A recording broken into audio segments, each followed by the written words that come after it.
Ah, yes, a study, as in one. A study that sounds good to women and therefore is treated as gospel by them. Well, let's do what women will never do. Let's talk about this so-called study. First off, said study isn't cited. There's no links to it. None are provided in the meme or the comments. So it begs the question, does it even exist? Which, by the way, not a single woman who dogpiled on their husbands in the comments, and boy, did they ever, thought to ask. Next, let's assume, just for the sake of argument, that said study does exist. Well, then we need to ask. We need to ask, what was the methodology used to create said study? How did they get their data? Did they do as they usually do and just ask a bunch of bitter women who wallow in victim mode what they did for housework? Did they assume, as they almost always do, that these women were telling the truth? Did they poll even a single husband to get their perspective on how much housework is being done by each party in the household? And how do they even define housework?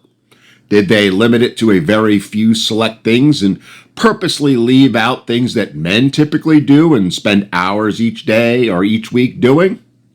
Or did they skip all those steps, as they almost always do in these studies, to ensure they're only getting half the story, the half they want to get? Because you see, when you look at most of these studies and their methodology, you'll almost always find they're designed to reach a predetermined conclusion. One which, of course, paints men as bad and women as saintly. And why is that, you ask? Well, the answer, my friends, is found by asking who funded said supposed study.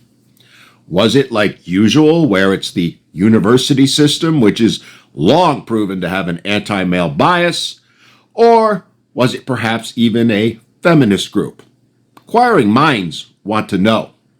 And by inquiring minds, we mean people who think with rationality, reason, and logic.